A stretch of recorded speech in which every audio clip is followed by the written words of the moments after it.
webinar. We did the one in September last year, and this is our second one. So I'm very excited to have you here.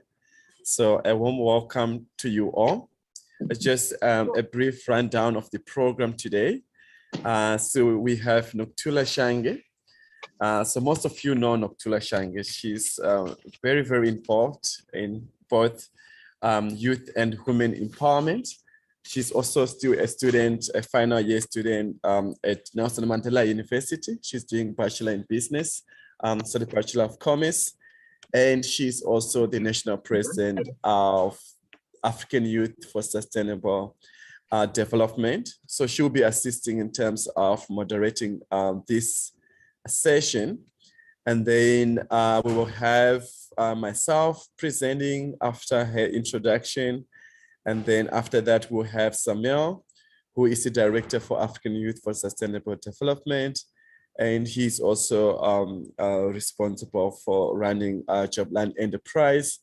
And his topic is going to be more focusing on business development strategies, but the main focus is going to be on entrepreneurship. So I'd also like just as a disclaimer to ask all our participants, both on the chat here on Zoom and on YouTube, please post your questions, your comments, we'll attend to them.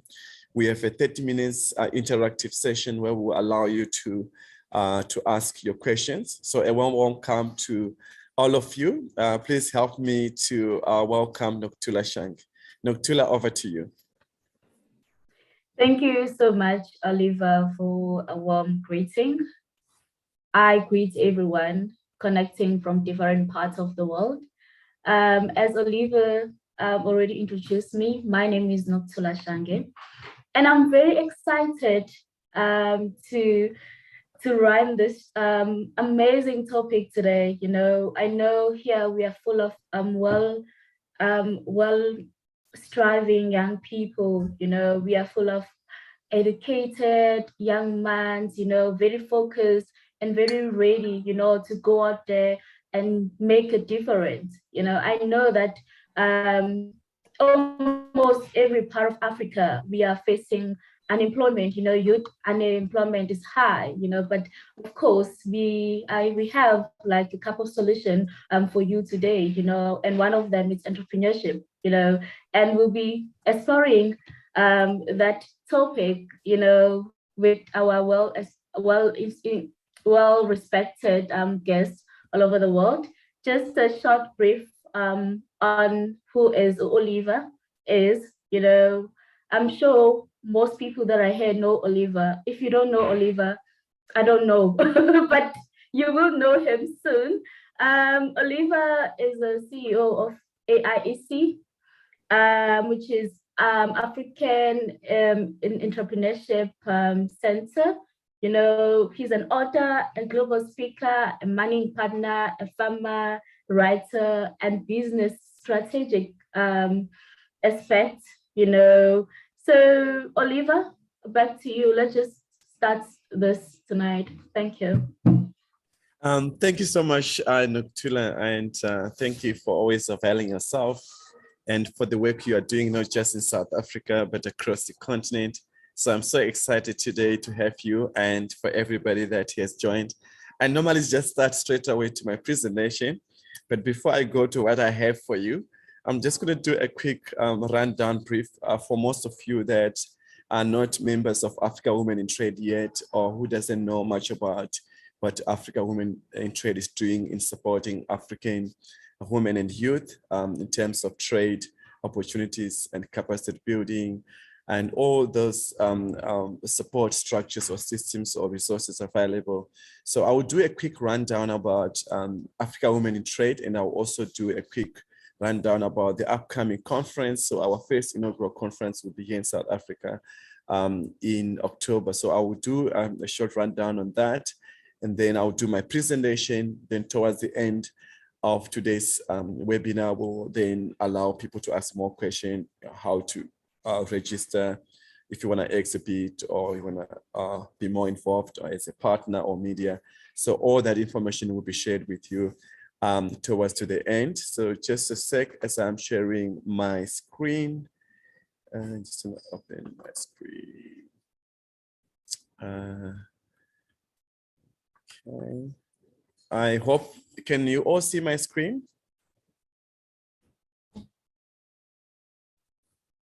Noktula, can you see my screen? Yes, Oliver, I can see your screen. Okay, great. So Africa Women in Trade, Africa Women in Trade is an organization that was established about a year ago. This is the second year, and it was established by Joy. Joy is originally from Kenya, but she is currently based in Germany. And she's also not just the founder and CEO of Africa Women in Trade, but she's also the founder of Africa Women in Europe. They do quite a lot of empowering of women and youth across the continent as well as in the diaspora. Our vision and mission as Africa Women in Trade, so our vision is to create a platform to connect and enable African women and youth to trade under the new AFCFTA agreement. And in this case, we help women and youth with resources, but also with information on how to trade. And also with the goal of building the intra-Africa trade, how among ourselves as Africans, we can be able to trade among ourselves. When I was born, my mother used to sell in the market. So she used to sell different kind of vegetables, and we used to help her selling those vegetables. But now, because of social media and because of the different groups, such as Africa Women in Trade, we are now able to sell beyond our local community, beyond our local region or our local country. We can now be able to sell across Africa, but also we can be able to sell beyond in the international market as well. So this is some of the support that Africa Women in Trade can be able to help her with. Our vision is to create a network where African women and youth can access information regarding Africa Continental Free Trade Area, provide market access nationally. So we look at your country regionally, as well as on the global level, and offer capacity building and financial access through grants and investments. So before I go to the pillars, maybe you are not a member of Africa Women in Trade yet. So we're going to put the links on the chat, and please do so as soon as possible so that you can be able to capitalize or access the support that is available. So we got 4 pillars, and our first pillar, as I say, is AFCFTA information. So share useful information on our networking platforms, social networks such as Facebook. We have a YouTube. This event is also streamed on YouTube. We got a LinkedIn, and we also got different WhatsApp groups. I think each country have got a WhatsApp group, as well as once you register, we also have a main group that we have as well for Africa Women in Trade. Organizing monthly webinars that informs an open solution-oriented dialogue and engage on policymakers. So we will have a monthly webinar as well. This one is the youth webinar, but we have a monthly webinar. And I think this month is Cameroon. It's coming up on Saturday. And I'll love all of you to register. I'll be posting more information on the chat as well. And then create multi-sector and multi-stakeholder database.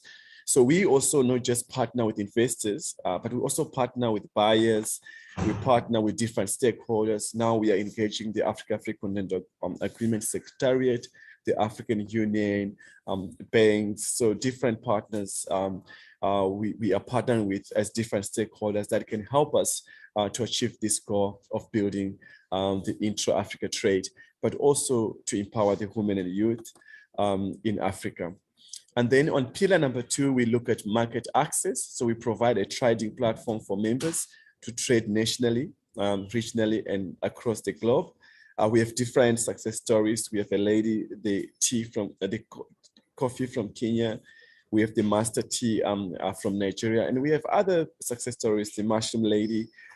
These are some of the success stories of the women that have been empowered to be able to trade, not just on a national level, but also across the continent, as well as in Europe. The master tea is now being sold in the UK, shops, as well as in Germany, but also here in South Africa. If you are in Cape Town, you can get some from me. Sorry, somebody please mute yourself. And then also, just a sec. And then we also partner with external e-commerce platforms for members to showcase their products. Last week, we did launch with the Farmers app in Kenya, and the Farmers app will be able to help a lot of women and youth to trade across the continent. I think at the moment it's still working in Kenya. So I'll find out more information in the week or two that if we can be able to allow other members to be able to access that. But I think you have to be first of all to sign up as an African Women in Trade member. We also host virtual exhibition, e-market webinars and conferences. This year, we said last year we were doing a lot of these virtual conferences, but this year we are going to be focusing also, we're going to do our first inaugural trade expo in South Africa, right here in Cape Town, just behind me. And because we have been doing this virtually, but now we want to meet, build those valuable networks, knowledge-based information sharing, but also be able to get to know each other and build those collaborations. So on pillar number 4, we look at grants and investments. So we're at the moment engaging different financiers, whether it's loan funding, grant funding, or even equity funding, so that we can be able to support youth and women businesses across Africa. And we're also partnering with African in diaspora to invest in African youth and women in business. So that's why Joy is also representing African women in Europe. And with that support and also the knowledge, the experience they have and the networks they have, that can be able to come and help and mentor youth as well as women in Africa. So this is our story. We are a social enterprise created for the need to support African women in Europe, to support African women and youth, small businesses to inform, create market access, link them to investors and funders, share skills and knowledge for sustainable partnership following the AfCFTA agreement. I think I mentioned this in my previous conversation. This is just a quick rundown on the conference. And the conference will be hosted in the heart of Cape Town. It's going to be at the City Hall in Cape Town, just very close to Table Mountain. So this is the venue of the conference. We'll be sharing more information for you to register today if you are not registered yet for the upcoming conference. And this conference objectives is to provide a networking opportunities among traders and also to facilitate market access opportunities in South Africa, the continental and the global markets. Also to enable strong value chains for proudly made in Africa products, creating a conducive environment, exchanging of ideas, sharing of knowledge, and implementing the best practice. So there will be a lot of activities during this conference. We'll be doing workshops, we'll be having deal rooms, and we'll also be having people from different government portfolios as well as regional bodies such as the United Nations, so that they can be able to engage us on policy. So at the end of today's webinar, we'll be able to allow you to ask questions about the conference if you have more questions about the conference. We are also looking at maybe hosting about maximum 300 women and youth at this conference. So if you have not registered, I will encourage you to register today, as well as if you like to exhibit. We have limited space for exhibition, 50 to 80. So please register today. The links will be posted on the chat box. So we have different presentations from different guest speakers. We also have workshops and master classes at the conference. We will at this conference also acknowledge women and youth. So we have our first award, a gala dinner. We hopefully it will be hosted at a different venue, which will probably is going to be Hotel Sky, just right opposite the convention center. And this is where we will be acknowledging women and handing off awards. So more information in this regard will be shared with you as well. soon. There will also be other activities for those that want to stay longer in Cape Town. So the conference and the trade expo will be 3 days, but we will also, during the conference, have optimized investment meetings where we do matchmaking. And we will also be doing wine tours in Stellenbosch. For those that doesn't know Cape Town, or you know Cape Town, you are the lovers of wine and nature. So we'll be visiting farms and we'll be learning more about agri-ecotourism as well. We will also be doing Cape Peninsula Tour. For those who doesn't know, so Cape Peninsula Tour covers the Simonstown where the African penguins are. The African penguins are only found in 2 countries, which is South Africa and Namibia. But we also cover the southern tip of Africa where the 2 oceans meet, which is the Cape Point. And then we will also drive around Northwood. We have Cape Point Vineyards. We will do Hot Bay, and then we'll come back to Cape Town between Table Mountain and Lion's Head. We'll also do Table Mountain tours, and we'll also do for the smaller groups. We'll also do. Hopefully, we'll be able to do Robben Island. If not, we'll do the ferry at Waterfront. So these are some of the activities that we're going to be focusing on as well during the Trade Expo. These are just the highlights of the sectors. As you can see, we have technology, we have agriculture, manufacturing, with so many industries here. We also have creative industry as part of the sectors that we are going to be focusing on during this conference. These are some of the countries that are going to be participating in the conference. The whole idea is to market this conference across the entire African continent, but also beyond the continent, so that we can be able to trade among each other. Partnership and benefits, we'll speak about this later. I'm just going to run down. So this is the team, our CEO, Joy. Thank you, Joy. This is Joy to my right-hand side here. She's the CEO and the founder of Africa Women in Trade. Here is myself. I'm responsible for the youth. I will be older next year, so I think Notula will take over after me after that. We have Her Royal Highness Princess. She's our representative in South Africa. We'll be helping Princess as well to organize the South Africa webinar, which will be coming next month. I think we already have the dates for that. We'll share with you. We have our representative in Kenya. As you can see, Annie is here. We have our representative in Cameroon, Fefe. We call her the Mushroom Lady. And we also have our representative here also in Rwanda. So all these are representative in different countries. We've got Nigeria, Mother Elsie. We've got Cameroon, we've got Zambia. So all these, we've got Mozambique as well. So this is our representative in each country of Africa Women in Trade. So if you're not part of Africa Women in Trade, any of the groups, please join the group in your country. And you can always reach out to us for more information. Okay, thank you. This is our contact details, and these contact details will also be posted or shared on different groups, but also on YouTube, as well as here on the chat box. So thank you so much for listening.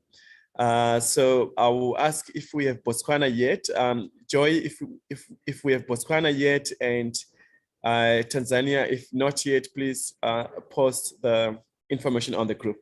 So before I round up, I just wanted to give that first of all highlight of the Africa Women in Trade, what we do, so that you can be able to capitalize and tap into some of the resources of what we have. So today it's a youth event, so I like to be more energetic and more happier, because I'm happy when I see youth that are taking action, not just by blaming others, by taking action, by being responsible citizens and of their countries, and being involved in building the hashtag Africa that we want. So today I decided to talk a little bit about something that is more inspiring. How do we inspire or challenge the youth to become the agents of change? So for me, when I started about 9 or 10 years ago, I started in the community. So I was not just inspired by my mom, but I was also inspired by being a young person you grow up in a community where there's teenager pregnancy, where there's drugs, where there's different one social challenge to another. And we also listen to our African government talking about, oh, we need to create jobs. But there's no empowerment among the youth. So that's what drives me to do what I do every day. I wanted to make a difference. I wanted to live a life of value. That's why I even wrote a book called African Hidden Potential. How do we as young people get involved and unlock that hidden potential that we have? We are the future of tomorrow. Yesterday, we celebrated Freedom Day in South Africa. We have leaders such as Nelson Mandela, but now we are enjoying this freedom because they sacrificed for the future of South Africa and the world. So we as young people have to sacrifice as well. So today I want to inspire you. I want to give you some words of inspiration today based on my experience. So the first one is learn the 3 Ps. So I want you to listen careful. So learn the 3 Ps as an entrepreneur or as a young person in order for you to gain success in business. So the first P is that you need to be practical. So think yourself as the business. Before the business comes the professional. So the first P is professional. So think yourself as a business, but before the business comes the professional. Number 2 is one must be patient.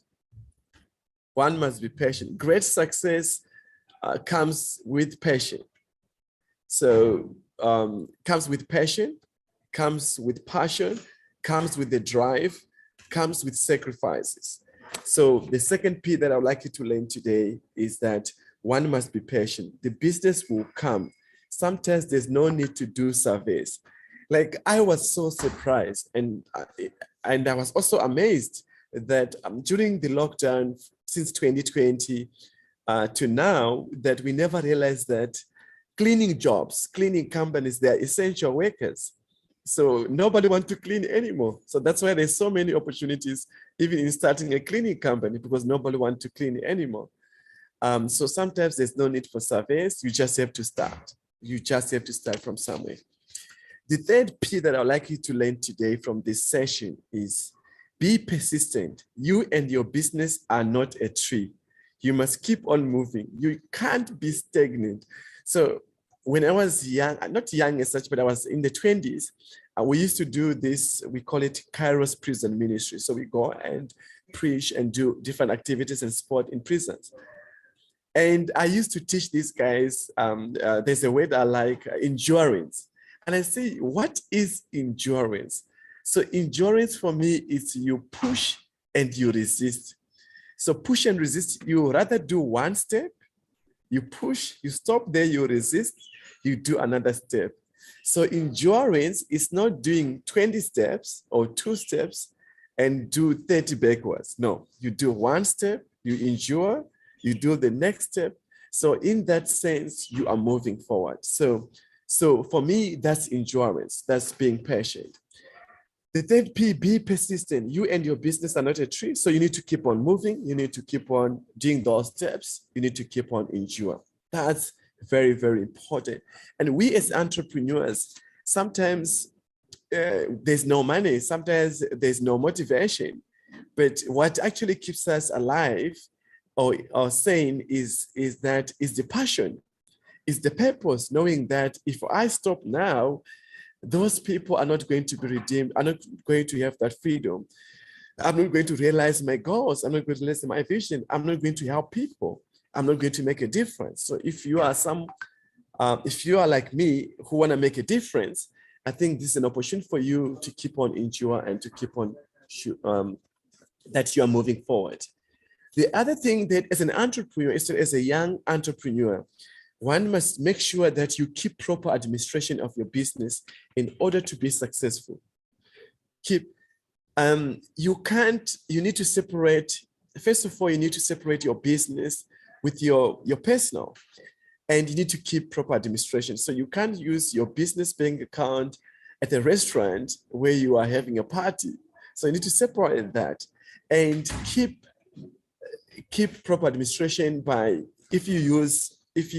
whatever you spend, keep record. Whatever you do, keep record of what you're doing. It's very, very important. Cash flow is the king. Cash flow is the king. Remember this. Do not mix your profit with your business. So I ask many people, sometimes I just do random, I go to different entrepreneurs or to markets, I just do random questions. And I ask, how much money are you making today? Or how much did you make today? They say, no, I made 5,000 rands. And I said, 5,000 rands, wow. How much of the 5,000 rands is actual profit? Because you still need to take out the production costs. Maybe you use Uber or use transport. Maybe you buy products or you manufacture products. So which means those are the production costs. So how much are you actually making after you've taken out your expenses? If you work with another person or other people, you pay them.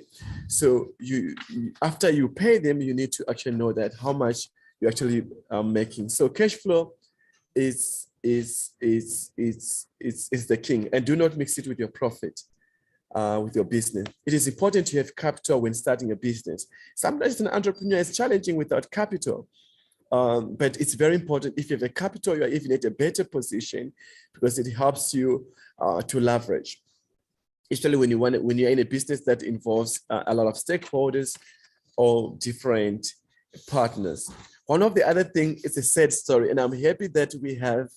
When I started 9 years ago, I didn't have that support, and now today I'm happy that we have African Women in Trade that can be able to help us and support us. But I have this in board that nobody will ever help you in your ventures. So most people normally talk about wanting to help or helping, but they don't actually help you in your venture. So when I was young, my mother, every time I go try to play soccer with the grown-up guys, our big boys, big brothers, they always chase me away. And I went back to my mother. I said to my mother, I said, why are they chasing me? I want to learn how to play soccer. And my mother told me that, don't worry, I have a solution for that. So she went to buy 2 balls for me. And so whenever I go to these guys with the balls, they always allow me. And I realized later when I grow older that they allow me to play with them now because I was bringing value. So before you can bring value, nobody helps you in your venture and nobody wants to do a business with you. That's why it's very important to be involved in different platforms. Even doing some voluntary work. Noctula did a lot of voluntary work in a lot of organizations I know. Even now she's still doing. And this helps you to gain more knowledge and experience, but also more opportunities. But that's how you're going to network with the right people and learn and gain more knowledge that you can be able to use in a leadership position or in business. So for me, that's very important because when you actually start, nobody will ever help you if you can't bring value to an organization. In South Africa, unfortunately, in South Africa, where I am, we don't have a good record when supporting businesses. Of course, we have a lot of organizations. We have small enterprise development agents, we have youth development agents, we have the Department of Trade and Industry, and they do a lot of talk around supporting small business, but they do not actually help us in reality. So what can we do as young people? So the solution, not just for South Africa, but for the entire continent, we have to redeem ourselves as young people. So what we have to do, we have to liberate ourselves by becoming active citizens instead of just blaming the government. So we need to become active citizens. A few years ago, I was part of this with the current president, a couple of the former premier of the Western Cape, King Buthelezi the Prince Buthelezi of Durban. We're involved, even Trevor Manuel, former finance minister. We're part of this organization called Active Citizens. And this Citizens SA, whereby we encourage people to become active citizens. So instead of just blaming the government or blaming other people, we start by taking action as young people to liberate ourselves. So this is what I have today. I hope you are writing a lot of questions on the chat because I'll be able to answer them at the end of the webinar. The last point I would like to make in today's session is that never spend what you as an entrepreneur don't have. Make sure you have smart goals in place. I always encourage my team, even people that I help in business, to write things down. That's the first step to take action as an entrepreneur. Don't waste your business money on things we do not need. Sometimes we just buy things to please other people. My friend, I think he's here in the session, he's going to laugh at me. He posted something on WhatsApp yesterday. He said, they said something about, it's like a cartoon whereby people in suits, they look, sometimes you're wearing suits, but they look rich. But until you realize that they have to look for a job to people that are always in pajamas. So there is some truth in it. Don't spend money unnecessarily on things that you do not need. Plus, make sure you have a budget for the business in place, as well as your personal financial budget for your personal spending. If you run a business, pay yourself a small salary so that you can be able to run the business. The last point, when you have a budget, you will know what your income is. Always know your fixed expenses are and what variable expenses are. Always make sure that you are able to plan plus budget in order to go forward. By knowing this, you understand your life stage and to try to have investments in place. I know we as Africans, we don't believe in funeral policies, but try to have other investments. Maybe have, like myself, I invest in properties, but you don't have to invest in properties, you can invest in other diversifying your funds as well. So thank you so much for listening. This is what I had for you today. I know that you are welcome to post questions on the chat box. And after Samuel has done his presentation, we'll be able to answer most of your questions. Thank you so much for listening. Over to you, Noktula. Thank you so much, Oliver, for powerful presentation. I have a lot of questions, but I believe the best time for those questions will come after Samuel Apathy. The issue of entrepreneurship. I think when you mention entrepreneurship, let me just touch a bit on it before I give Samuel Apathy an opportunity. I think we need to talk about how do we support young people. We need to talk about whether the economy, the current state of the economy of the country, does it support the drive for entrepreneurship? When we promote entrepreneurship, is it a matter of a country failing to provide jobs, or is a term that we really use that we think will really boost our economy state? I mean, for so long here in South Africa, of course, we touch on a topic, we talk about the township economy, but you ask yourself, is there ever a township economy? I mean, the whole of South Africa is run by big monopolies. They are at large at township areas, and again, another thing that comes into my mind right now, it's funny, a lot of young people, when you talk about selling, and talk about entrepreneurship, it's all about them, trying importing things from outside of South Africa. They buy from Shein and then they sell those clothes among themselves, and then they call that entrepreneurship. I mean, how can we go so far and talk about entrepreneurship without touching on manufacturing? Without touching, okay, as South Africans, as young people, let us create something of our own. But before we promote that, is a country designed to support those young people? But those are the things that we need to. Do you like me to answer that, Tila? Okay, so the very first one, I'll start with the first question. Thank you, Oliver. So whether the government support or the government already, so the government, I'm an economist by profession, the government cannot create jobs. So it is entrepreneurs or businesses that cannot create jobs. So I teach, sometimes I do teach for Strategy Business School part-time, just on doing business in Africa. So now, but we can't separate the government and business. So the government and business, we are interrelated, because in terms of, if you look at the government in terms of policy formulation, so the government, they are the one that are involved in policy formulation. That's why we have to engage the government. We have to influence policy. We as young people or business people, we have to engage the government. We can't work without them because we need each other. That's the sad part of it, but it is entrepreneurs that create jobs. Then also the real entrepreneurship. I hope there are people that love wine here. My favorite wine cultivar is Pinotage. Now, Pinotage is a wine cultivar that you have to stress. In other words, you give it less water, it needs more sun, it's pressed. So in order to get the actual, I think the best wine, it comes from the Canon Cop wine, is at here in Stellenbosch. And so as an entrepreneur, actually, we are the one that comes up with solutions. So we have to find ways, how do we come up with solutions? There is, in my presentation on doing business in Africa, there's a lady, I think it's from Cameroon, who came up with a water solution.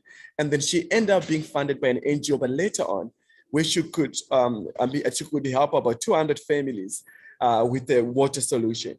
So we entrepreneurs, we are problem solvers. We actually solve our problem. That's why we have to be the one in the forefront by liberating ourselves and get involved. When they say there's a government meeting on policy or whatever meeting it is, we need to be there. We need to be the voice for the voiceless. And then the last one you were talking about, just importing. So we don't, when we look at trade, we don't look at just importing, because I mean, South Africa doesn't even have, unfortunately, it's sad to say, I was with my colleague the other day. I said, I'm giving you this, but it's not from South Africa because it's better quality. Because South Africa, we are having clothes from China. Most of our fabrics from China. We don't do manufacturing anymore, which is a very important thing. But South Africa cannot do that alone or without other parties. So in trade, we do what is called quid pro quo. So quid pro quo is not just in politics, but it's also whereby, let's say, for example, we do business with Zambia. So in Zambia, we buy soya beans, we buy corn in Zambia. But Zambians, and we buy their honey, they've got very good honey, but they also buy South African wine, they buy South African fruits such as grapes and apples. So we need to find ways that will be beneficial to Africa. That if we getting tea from Nigeria, what can Nigeria get from South Africa? We do have wine, but who is running the wine farms? We are not running the wine farms as Black people, but of course we can engage in the farming. We've got Women in Wine, which is a first wine, Black wine a business in South Africa that was supported by President Thabo Mbeki and Mandela. So we as young people, we need to come together. We need to get involved. We need to share knowledge, and we need to also influence policy and help each other with knowledge and to promote trade among Africa. Thank you. I don't want to waste much more time. Thank you so much, Oliver.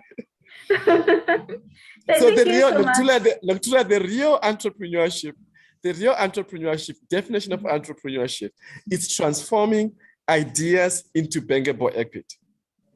It's not a wish list, it's transforming those ideas we have into bankable equity. Thank you.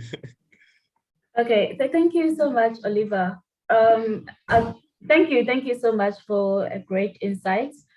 Without any further ado, let me introduce our speaker for today.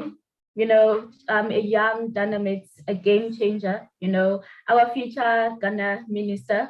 I always call Samuel like a future Ghana minister, you know, because you look at the way the young man is so determined, you know, to drive changes, you know, at Ghana.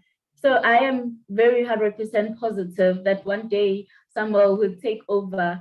Samuel, to those who don't know, he is leading the youth for South African, my apologies. He is a director for African Youth for Sustainable Development, you know, which is an organization There is Spain at Ghana, but also now available at South Africa with a bigger goal of, influencing all African countries. Samuel, over to you. Thank you very much. Good evening to Samuel, everyone. I'll pull up your screen, your presentation in the meantime. That'll be great. Yes, I thank you for the time, and I welcome everyone to this wonderful session.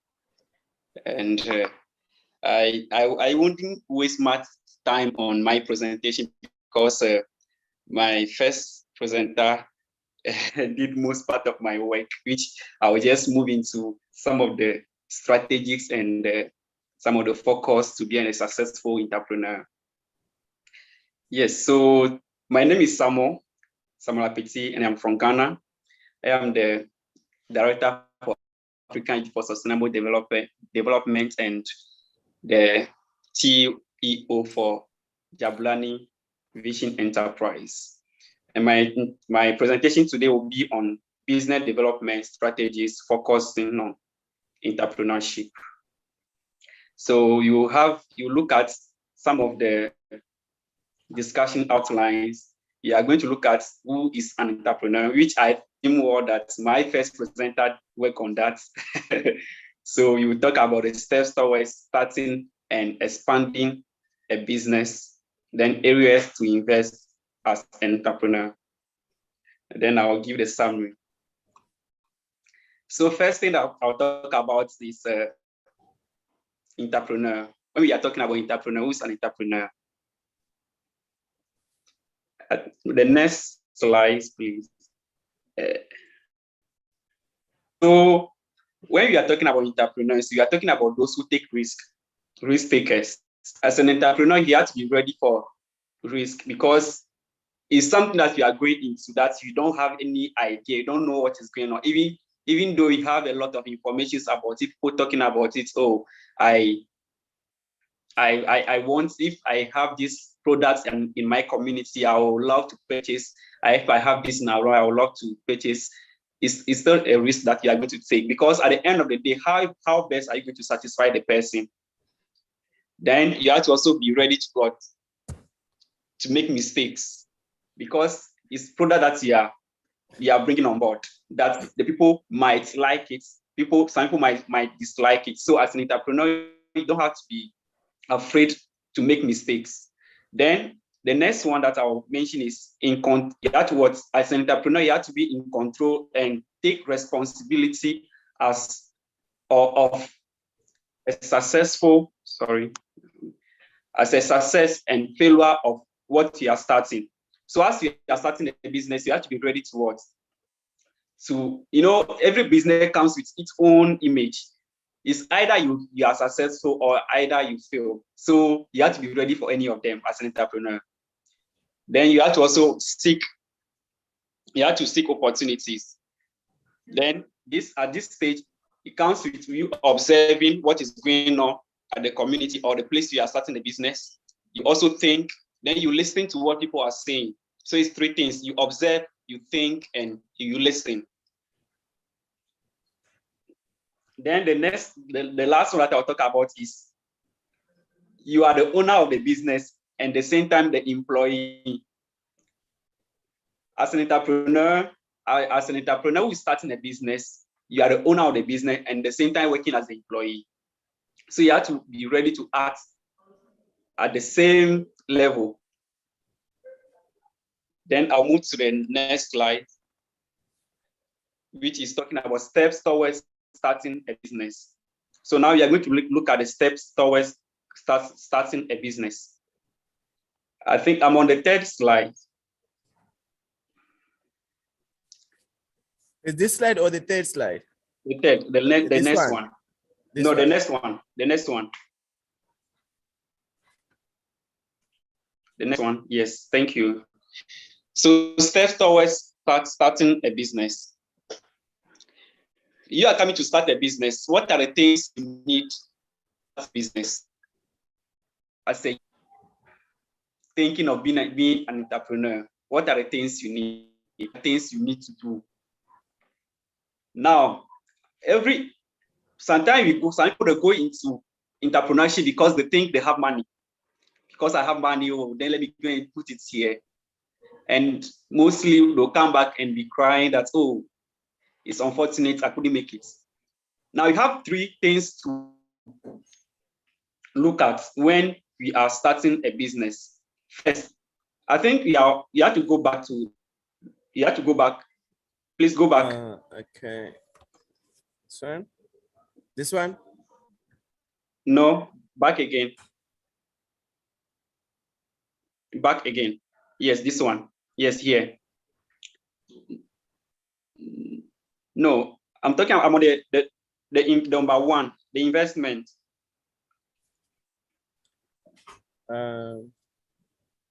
Okay, so I go back.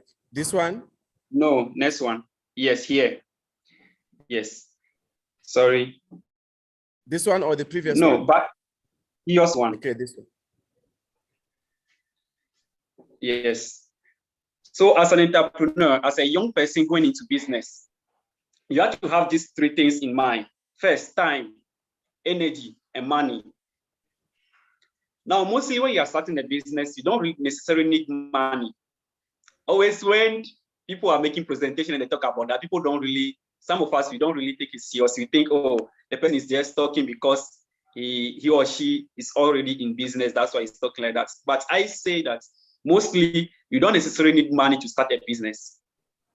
You need time and energy. As an entrepreneur or a young person start a business, you don't necessarily need money to start a business. You just need two things, time and energy.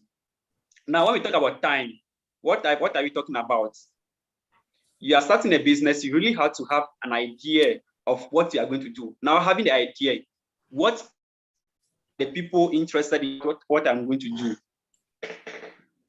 You are thinking of the people who are interested. Now, getting the people who are interested, you have to also think about the time that you are going to give the people. Somebody starting a business with strengths, probably you will go to school in the morning and you close around 2 o'clock. Meaning, as you investing into business, you have from 2 o'clock to 6 to do your business. So that's the time for your business. Somebody starting a business who's free the whole day can start from 6 to 6 p.m. That's the time. You starting, you have to also think about the time that you are going to spend or the time that you are going to invest into your business. Second, you need the energy. Are you the one going to be distributing the goods? Are you the one going to be selling the goods? Are you the one going to be preparing whatever you are doing? So that comes with the energy. The energy in the sense that how many quantity can you produce at the same or at a given period of time? How many quantity can you produce at a given period of time? So that call for your energy. Then money. This is where this is one of the reasons why most young people are jobless today. We have the idea, we have the energy, but because you don't have the money, you end up doing nothing about our ideas. Let me give you one example before I move on. I started my business in 2019. Now, when I was starting my business, I was not having money. I was just having the idea. And I also have the time. But the time that I was having was very short, very limited time.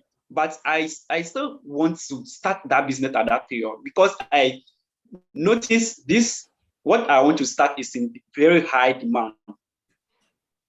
So what I did is I went to someone who I noticed he has the money, which if I'm able to do a very good presentation or very good talks on whatever I have to do, I want to do, the person will buy into it. When I went there, after I give all my presentation, the person has the money. I don't have the money. I have the idea. I have the energy. All that I need to start my business is the money. Now, I don't have the money, but I want to do it. How can you if you don't have the money? So this becomes something that you are starting on at a rate which you are looking at very high rates of failure. Because if the person comes tomorrow that I'm coming for my money, what are you going to do? Meaning you are going to collapse. You have to close down the business and refund the money. So it comes with building a trust in people. That's another point. You have to start building trust. You have to put yourself at a stage which people can trust you and invest their money into. I'll not waste much time. I think we have a lot to talk about. So first, you have to also think about time management, cash management, then opportunity cost of energy. These are some of the things that you have to look at. Let's move to the next one. I'll explain further when we get to the. Let's move to the next one. Okay. Yes. So I was talking about the risk. The example that I was giving on the person coming for the money and you have to collapse your business is falling at the risk and return. So at that stage, the risk is very high, but all the same as an entrepreneur, you have to still take the risk. Then you check out for the following results. One, how many people have been into the same business? You are starting a new business, but that business that you are seeing to be a new business, someone has already started and the person is doing very well into it. So you are going into a competitive or a very high demand or something that is already in the system. So you have to think about how many people are into this business already. Then the next one that you think of is, what is the ratio of success to failure? What is the ratio of success to failure? Then you identify the areas of improvement. Then evaluate the possible demand and supply with the price. So number one, how many people are into the business? You have a lot of. I started with technology. I started with technology. I started investing into technology because I didn't want to. During the COVID time, technology was in very high demand. So therefore, I had to invest and work on getting a very sustainable technology system which people can operate at home. So at that stage, even though I am not the first person starting with technology business, people have already started. So I had to read from others. I had to make time to go read slides from others, ask questions, listen, and make sure that I have a very good report and very good concept notes which I'm going to work with, so that at the end of the day, I will not invest into something that I will run loss at the end. So I say I'm trying to find out from those who are into the business, how are they doing?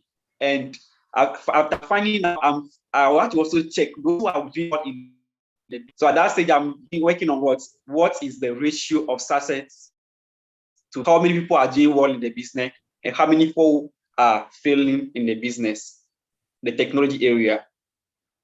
So you have to find out, if you see that the ratio of failure is higher than the ratio of success, then you have to really work on getting a very good document to work with, so that you also not join the failures. Then after that, you identify the areas of improvement. Now, there's a lot of technology business in the system. Some people, they are just operating on the same line that others are going, the same ratio that others are. So at the end of the day, you have the same platform of technology system, the same people are using. You have to also, as a young person coming into the system, you have to think of doing something that will be more attractive to those in the system, that will draw people to your business. So you have to think about all the areas of improvement. Then you evaluate the possible demand and supply with the price, because as you are doing well, there will be very high demand. So how best can you supply your system? Because every technology app is built on a number of people that can use it. What if your app is doing very well and people need to come on the app more? How are you going to expand it at a given period? how could you supply the system to a number of people at a time? So you have to think of that. Then you move to the next one. Now, selecting your business. So here we are going to talk about selecting your business. Number one, you have to turn your hobby, skill, interest into a profitable venture. You have to turn your hobby, your skills, your interest into a profitable venture. Now, I love technology tools. I love being around machines, being around things that are connected to the internet. And because of that, I have a lot of passion into the technology industry. Now, somebody would love to play music. Somebody loves listening to music. Someone loves singing. Therefore, you have to turn that desire of listening to music, that skill of play music, that interest of finding out more information about music into a profitable venture. So from that, you can start your own business. Someone love anywhere the person is singing, anywhere the person is playing music. At the end of the day, you sing and sing and sing, and you say, I'm looking for a job. What are you using the voice for? What are you using the voice for? What are you using that hobby, that skill, or that interest of singing? What are you using it for?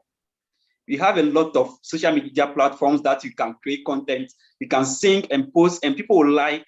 And you can create a social media, Facebook page or YouTube page, which you can post your videos there. And because you have the passion for it, you see that you will do it a way that people will really love to comment and share your content. At the end of the day, you are venturing into a business industry. So you have to identify your hobby, your skill, your interest, and turn those into a profitable venture. So when you are starting a business, think of this thing first.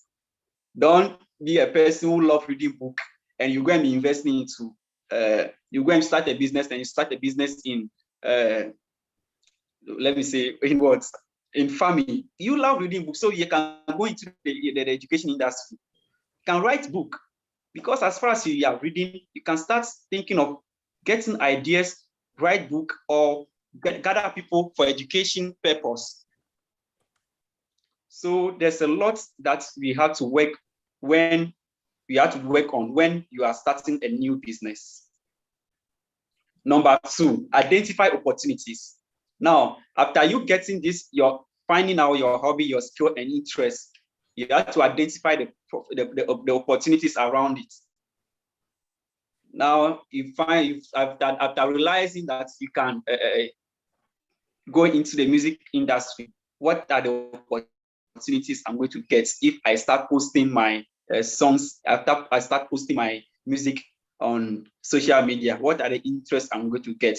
What are the opportunities available? You have to find out those things. Now, then the next one is roots of recognizing opportunities. How to recognize opportunities around. So it's under the number two, identify opportunities. Where there is existing problem. Where there's existing problem.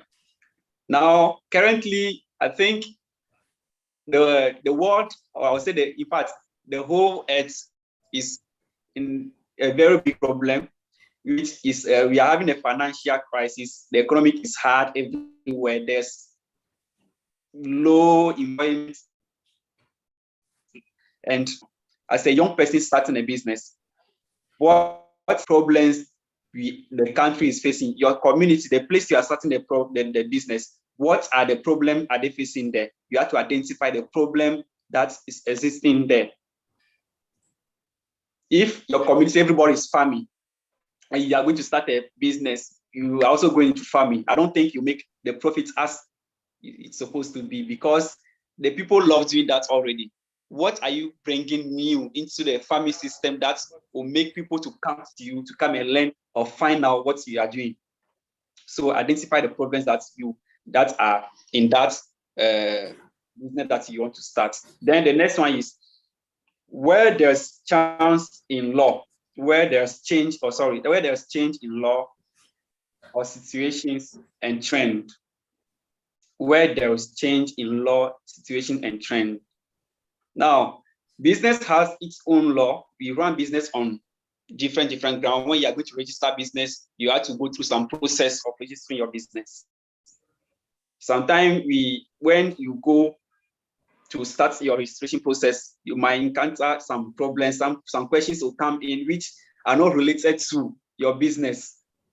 Even though it's part of the law, you have to answer those questions. Then you have to also find out and know more about those questions and stuff. Then other situations and trend things that are happening around business that you want to start. You have to know more about that. Then you move to the next one, which is invention, competition, technology, advance, and unique knowledge. Sorry. Then let's move to the next slide. Okay, yeah, we are there. Now, number 3. We are still on the steps towards starting and expanding business. How do we start business and how do we expand the business that we are starting? Now we are talking about number 3. Develop into products or service, identifying your competitive advantage. Now, when you are starting a business, you have to look at these qualities.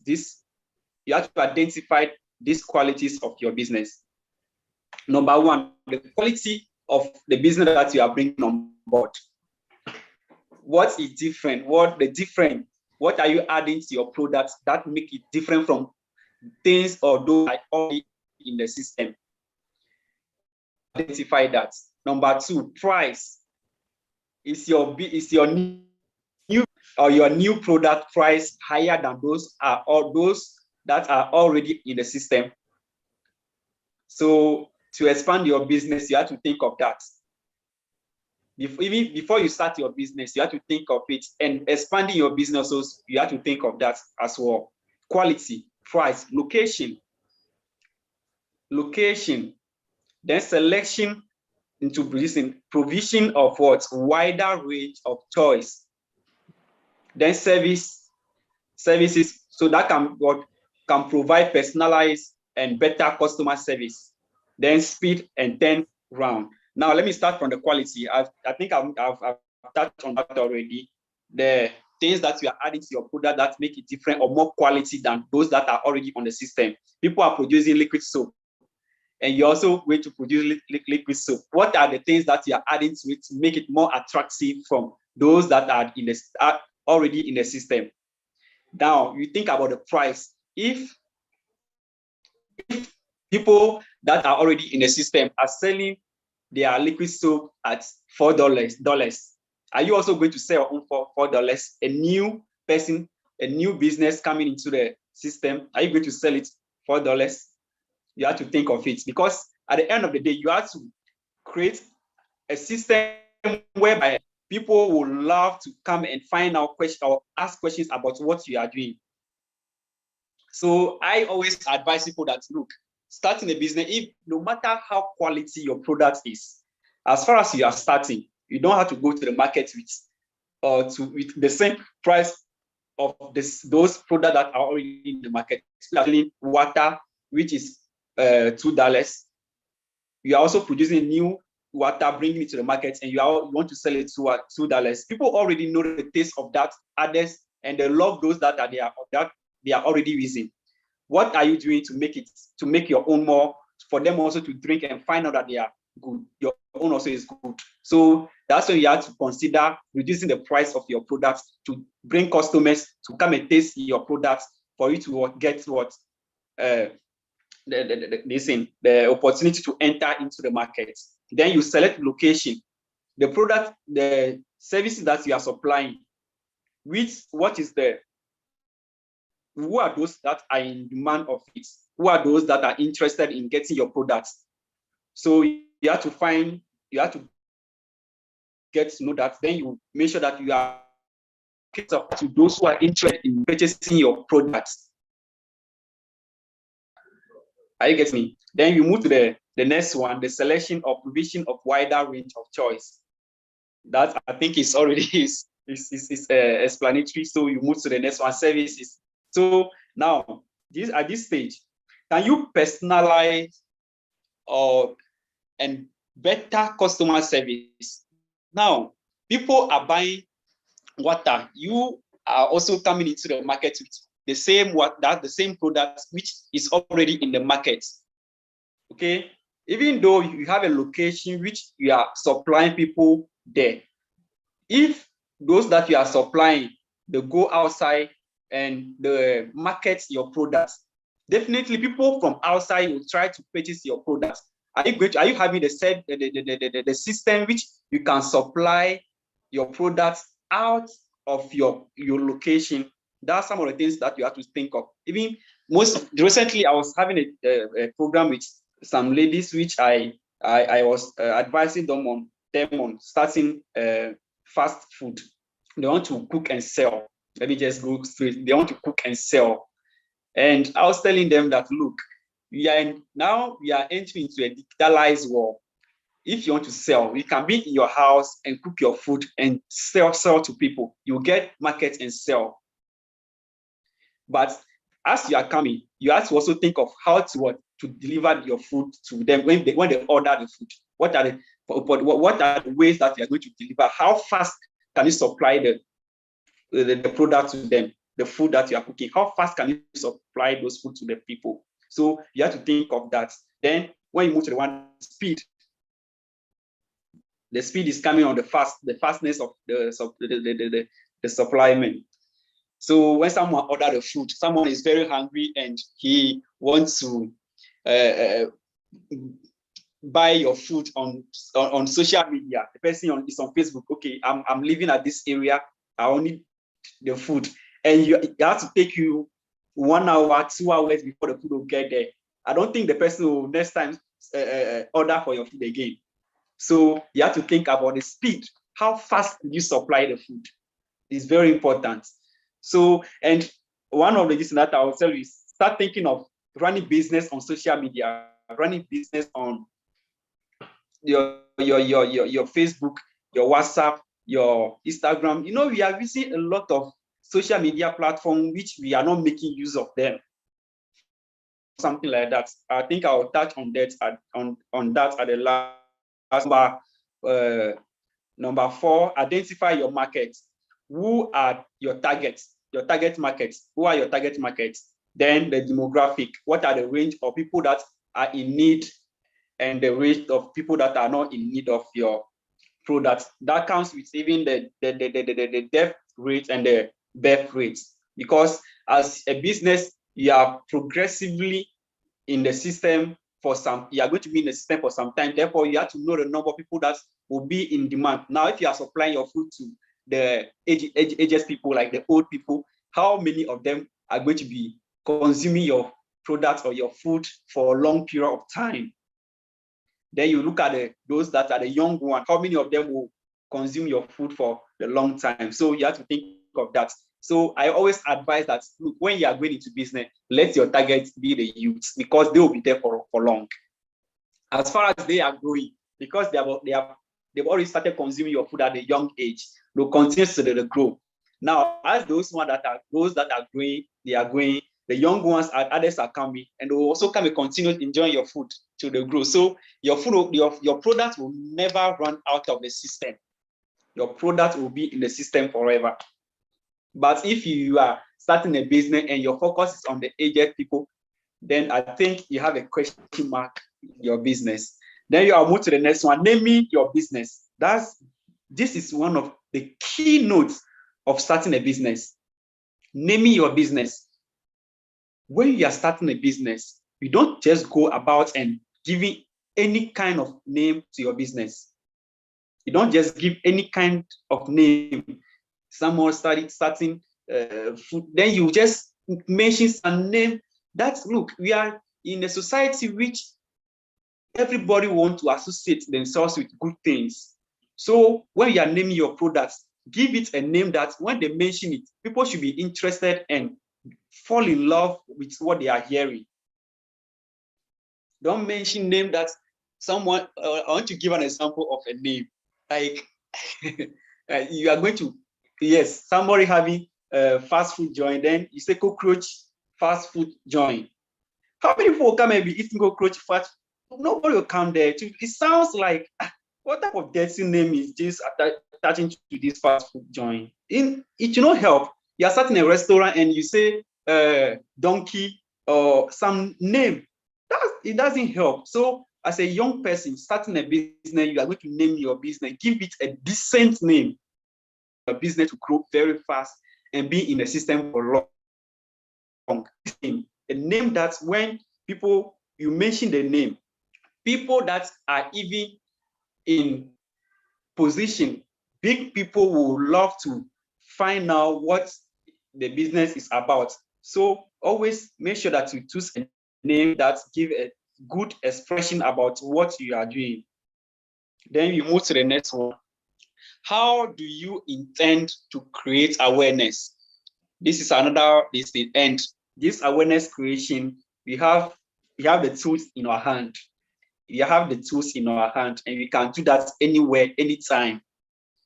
So you design some flyers. Look, Canva is there. If you don't know, if you want to find out how to design flyers, Canva is there.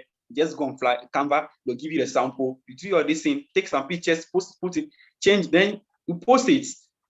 So these days we have a very easy and fast way of advertising our products on social media, even to people. You have friends, you share with them, share. And at the end of the day, your business is going far. So let's start thinking of that. And also, sometimes it's very good to consider commission, because if a friend comes to you give your flyer or to your friend to share on social media, and you notice that your friend is drawing more customers to your business, don't be too stingy to say that to continue giving the flyers, which you know that your friend is drawing more customers for you, but you don't give the person any commission. At the end, the person also stop sharing it, and it will affect your business. So be more friendly and be. I want to use the word, but let's just be a way that make your way of advertising your business very easy by giving people commission. It's very good. Say, oh, if you're able to get me 10 people to come and buy my products, I'll give you this number of commission. I'll give you one of the products. And you see that people start trying to bring people because they are interested in the commission, even though it's not anything, but you will see it to be like it's nothing, but they will see it to be something big. If you ask me to bring 10 people for you to come and buy water, and I bring 10 people, you give me one, am I not doing well? It's something that is good. So let's consider giving commission anytime you are running business. Then we go to the next one. Then identify basic requirements for starting and expanding a business. Or material, labor, overhead. So availability of raw materials. This we are talking about the product that you are using, the item or the materials that you are using to make your products. How fast could you get them, and how long are they going to be in the system for you to be using them?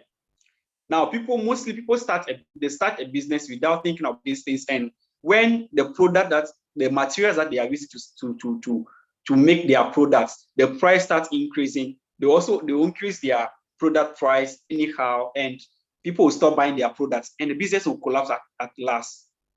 So you have to always find a product that the price can be sustainable for a given period of time. At least if you are starting a business, the price of that product should be the same way at least 2 years. Because within that 2 years, you are going to get the markets, you are going to get customers to have more love for your products, and at that time you will be able to win the hearts. So when you increase the price, they'll never feel it. But if you start a business any short period of time, then you increase the price, so that you see that it will affect your business. Some people stop buying, and gradually to start going like that, and the business will collapse. So always make sure that you get a material that the price can be sustainable for a given period of time. Then labor, those that you are using to work. those that you are using to work, make sure that you also make it a way that they feel to be part of the business. So they will, just be working today. This person will leave, another person will come. Tomorrow another person will leave. Then it will be like always you are changing workers. It doesn't help in business management. It doesn't help at all. If always you are changing workers, people will see you to be like, it's like there's something wrong. For instance, somebody probably might not like a certain person you are using in your business, and that could even affect the growing of your business. So let's pay attention to that. You find out, you will get a availability. You will find out a sustainable raw material. Labor should be a constant people you are using. Then the number of people that you are supplying to should also be people that you have this interest, or they should have this interest that always they will come around to get your products. Then we move to the next one, capital and requirements. So this comes with things that starts with the business, the requirements. So at first you need assets, you need cash and goodwill. So assets are the place that you are going to start the business. The cash is the money that you are going to use to buy the things. Then goodwill, the name of your business, even serves as goodwill. So if you have a very good name, people will surely come into your business. Then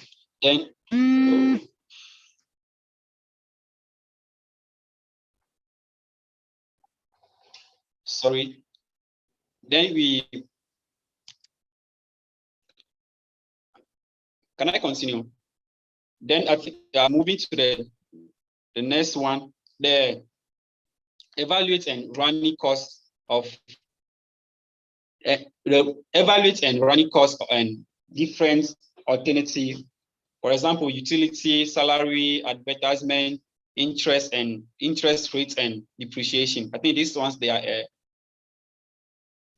easy to understand. Then the other way of also expanding your business and keeping your business running is what having a good record keeping, which I think my first speaker mentioned earlier. Having a very good record of what things that you are selling, the cash in, the income statement, the balance sheets, the cash flow, and others. Then you can also use the sell book, the purchase book, the expense book, and others. Then I'll move to some of the industry that you can invest or you can consider when you are starting a new business. So the financial service, I think this is in very high demand now. Financial service, the technology, the healthcare is also very high. The real estate, education, entertainment and recreation, transportation, and food. These are some of the areas that you can consider when you are going to start a business. You look at this one too. Then you go to this thing. So these are the summary says what others started their own business and they are successful today. You too, you can start it. If you start now, what are you waiting for? Don't let this crisis catch you up. Thank you for listening to my presentation, and I think the platform is open for any questions. Thank you so very much, Samuel, for that great presentation. Noctula, where are you? So I know you have eaten some of our question time, but we still have some time. So Noctula will facilitate the question and answer sessions. Over to you, Noctula. Thank you so much, Oliver. Of course, we do have questions. My question to you, Samuel, let me just start. Okay, let me just start by reading through the question on the chat board. I saw one message directed to Oliver. Thank you. Let me. I will help you. Just look. Okay, it's down there. Oh yes, it's a message from Peter Oliver. It's directed to you. So listen attentively. So Okay. he's saying, you mentioned about honey being exported in Zambia. We are Naropel Honey Enterprises and into bean farming, and they're into bee farming and produce supply natural honey in Kenya. Could you link us to the Zambians dealings with honey? Thank you. Okay. So asking about linking them up with honey. the Zambian. So for any product, I'll answer this question so that others may listen as well, and those who are listening who are in different products. So we're gonna put our communication email, communication at Africa Women in Trade email on the chat. So that's the first point of contact. So they send us an email, a brief about the products and who they are via that email, and then the team will reach out to them. So I'm going to post the email address on the chat for them to reach out to us beyond this conversation. Joy just posted. So they can send us to an email. Joy just posted on the chat, and then we'll take it from there. Thank you so much, Oliver. Samuel, a question to you. You just presented a wonderful presentation right now, and you mentioned great points. So what is your own take on getting young people to be interested into entrepreneurship? Because you know that mostly our education system doesn't aspire more young people to become entrepreneurs. So how do you get young people to be interested in entrepreneurship?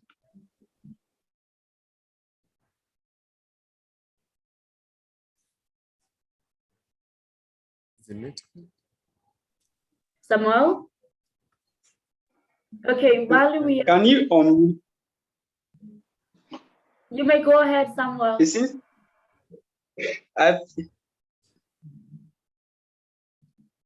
Yeah, it's muted. Samuel? You need to unmute.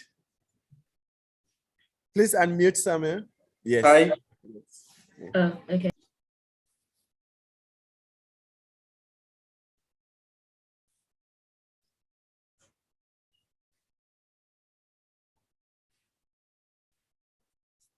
Samuel? Okay, while we're waiting having some network issues. Yeah, while we're waiting for Samuel to come back on board, I really want to touch base on this issue of entrepreneurship. I remember myself while I was a first year student, where I'm studying it, I had an issue with not being funded, and of course, I had to find some ways of raising funds for my studies. But one of the things that I started in my first year was very exciting, Yes. I noticed is we have a lot of students, that cannot draft their CVs, they can't even write the reference letters. So I use that opportunity to help those individuals, let's say creating CVs for you. You come to me, I create a CV, and I also give you advice on how to tackle job interviews, and then you pay me $50, and that's helped me almost the whole year. I was able to make a list 500 per week, so it's a matter of just starting.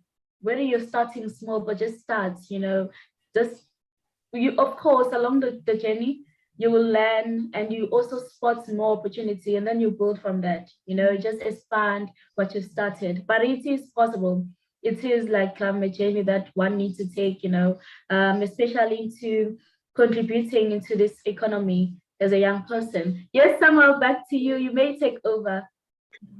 Yeah. Yes. Yes. Can you hear me? Yes. Can hear you. Yes. Sorry. Please, the question again. Samuel. So yes. So our education system, you know that the fact that is not well equipped, to produce entrepreneurship, So how do we get more young people into entrepreneurship? How do we get graduates, that are holding certificate that says, I want a job, to say no, but actually you can go out and create a job, for people? How do we get young people to be interested into entrepreneurship? Thank you. Okay. So I would say that actually it's not easy because the education system has not given us this opportunity to really understand the entrepreneurship lessons well, and they don't really make more emphasis on the entrepreneurship. So I think these are some of the platforms which we can use to reach out to young people who are willing and ready to be an entrepreneur. You know, we have majority of young people around today, which even though they have an interest in entrepreneurship, they don't really understand what entrepreneurship is about. Most of us, we think entrepreneurship is about making money, but if you are coming into entrepreneurship, you don't really have the understanding that entrepreneurship is not about making money, but it's about finding solutions to problems that are existing in your community or your area. Then at the end of the day, you are going to start a business which you might not succeed, because if you have the mindset of making money out of entrepreneurship, then you have a question mark.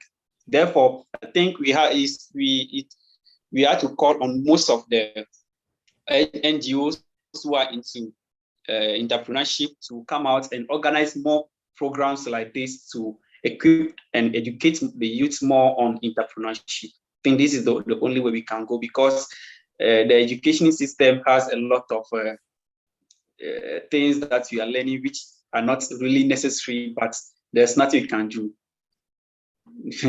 Africa, our system is different, and it's very difficult changing it now. Therefore, I think NGOs have to come in, the individuals who are into entrepreneurship, and also those who are also ready to support the youth also call on to join and to educate the youth more on entrepreneurship. So this is what I can say. Okay, thank you so much, Samuel. I see there's a message from Joy on the box. So Joy is saying, youth are the future of tomorrow. Okay, I agree. We African women in trade are finding ways to support and coming up with a program of how women and youth program.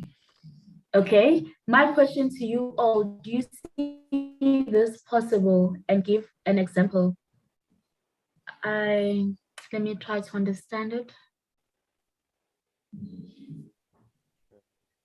Okay, so do you see, I think what Joy was asking, Oguti, do you see a possibility of, supporting the programs mostly that are run by women and youth? Okay, I don't understand the question very well.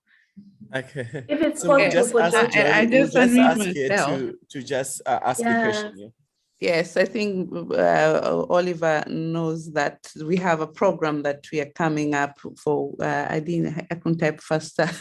Anyway, the question is, African Women in Trade are coming up with a program, as you know, for women and youth. And the whole idea is seeing how women and youth can start projects, because as you know, I don't know about you, I mean, in our old generation, the families used to work together. If it's in farming, if it's in agriculture, I used to have them, as far as I remember, my parents were there and we were in the farm helping in the activities. And now with this situation we have right now, you know that the youth are now educated. Probably you didn't go to that generation, the next generation after us. Maybe you are not involved in the farming or something like that, but you're educated, you have more knowledge, information that you can help them. And those points that Samuel mentioned, they are bookkeeping. And, the women are the ones leading in trade and in business.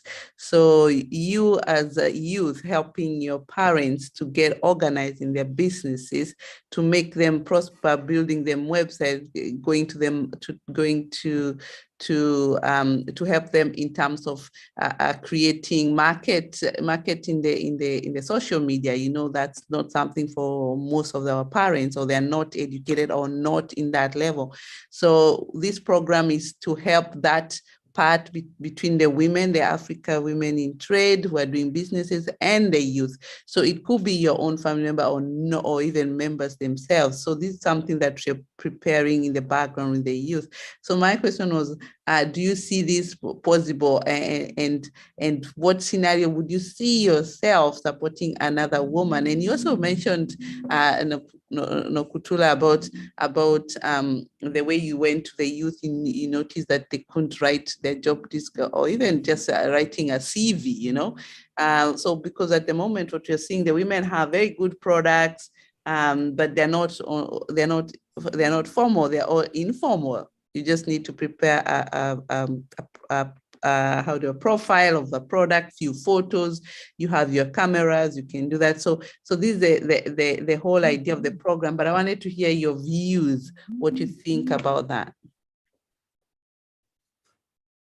So is the question earmarked for Noctula? All of you. From my side, I will start commenting on the last question that was posed to Samuel on, is the education supporting entrepreneurship?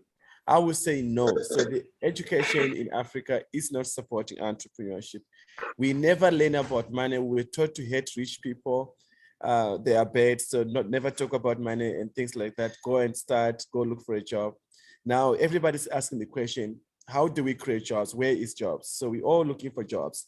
So we need to start, you know, as Joy is mentioning now, coming down to what Joy is mentioning, that how do you see yourself getting involved in, because we have, for example, African Women in Europe and African Women in Trade, or any other mentors, people that have done it, that are successful, that are doing amazing things in Africa. So we can learn from them. So what we need in Africa, we need mentorship programs, and we need to work together. So the women can assist us, especially the women in the diaspora, but also the youth can assist. I did mention about my mom when I started the presentation that she used to sell in the market. And now we have, because of social media and internet of things, I think Samuel mentioned this, that we can now be able to sell beyond our local community. So we can export, can also sell in other parts of our countries. So, but if you look at the women, they are not tech savvy. Even myself, I'm still trying to figure out how all this social media works. So I think through the program that you mentioned, Joy, I think this can be able to, help, the women, but both and the youth, because we're gonna be kind of like working together, helping each other. Youth, they are more creative. Women have got products, and we can evaluate those products to industrialization and build the hashtag Africa that we want. Over to you, Noctura, sorry. Thank you so much, Oliver. Am I supposed to also contribute? Answer yes. Okay, all right. Thank you. Joy is asking a very critical question. Because here I'm just realizing that, when it comes to skills development for women, what programs are there for women? How do we get more women into board, running professional businesses? I'll start by saying by mentorship. But mentorship critical from females, we have successful females, but where are they? I mean, I'll make an example. Make an example of successful women, business people that I know. Us as young people, when you talk about successful women, out there on social media, we're talking about influencers. Now you get a lot of young people, looking up to influencers. But where are Puti Mahanyelas, the CEO of Nespers? Where are Nolita Fagude, where are they? We don't find them on this platform.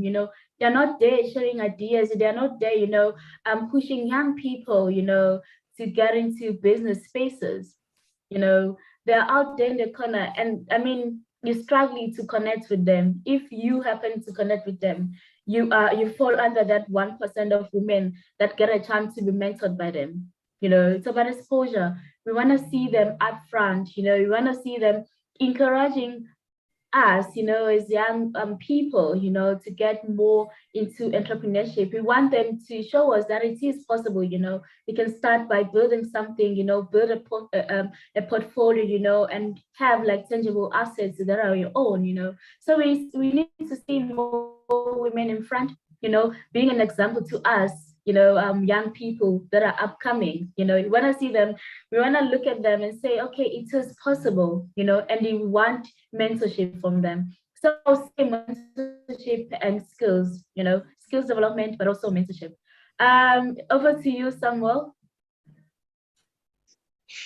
Okay. So please, can you hear me? Yes. Yes. All right.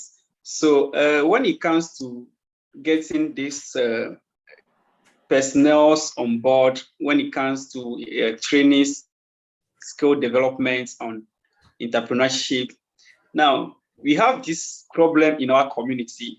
The problem is most of the time when you bring these people on board, the youth take advantage, and they don't really make use of the opportunity, but they misuse the opportunity. For instance, I go for a lot of programs, and anytime I have the opportunity to have that with these people,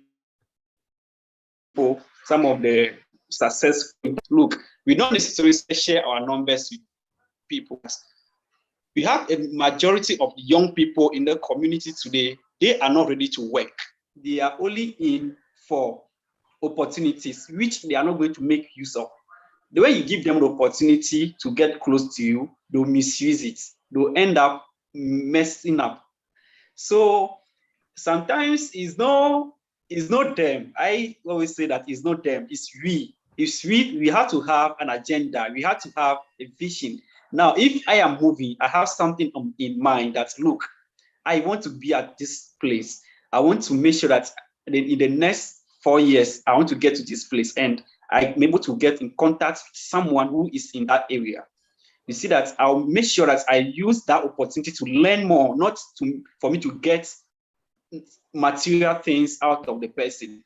But you share your number with a young person today, tomorrow he or she will call you and then say, I need $5, I need this, I need this. That's not it makes people feel like it's like you are in to use me or get something out, stop me.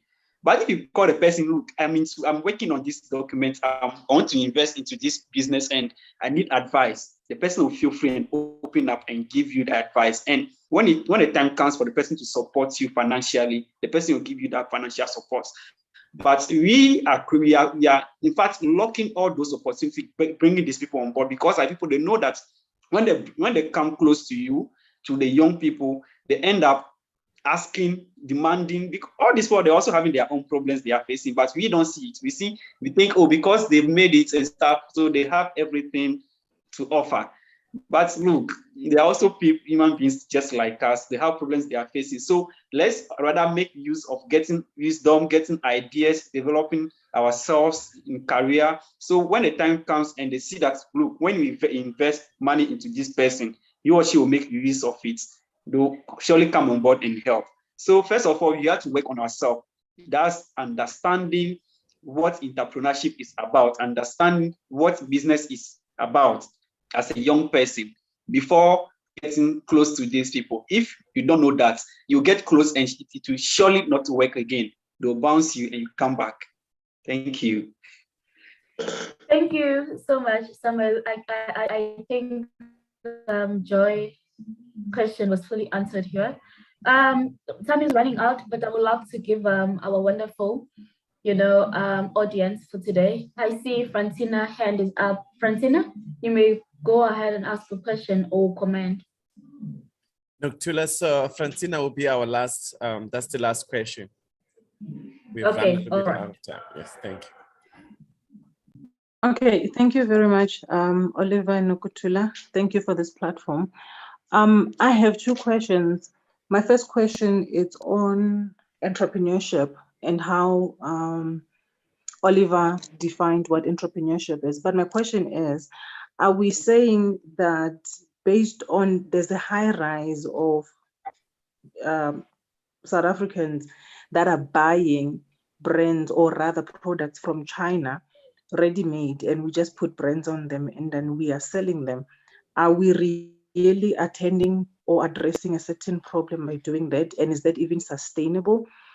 And in terms of manufacturing, at what point are we going to realize that manufacturing is critical and we ought to enter into that space and obviously influence government and all the relevant stakeholders to assist us in the development of our manufacturing spaces? And my second question is on mentorship. Nokutula mentioned that we don't see, our popular leaders that have made it in the business space or in the entrepreneurship space or into the leadership career-wise. We don't see them in the forefront mentoring young people. But what I've realized is that that mentorship is actually happening in silos. And why is that the case? And what do you think needs to happen for that to change? Thank you. Thank you. Noctula, I didn't hear the first question. I heard the second question, which is more on the mentorship.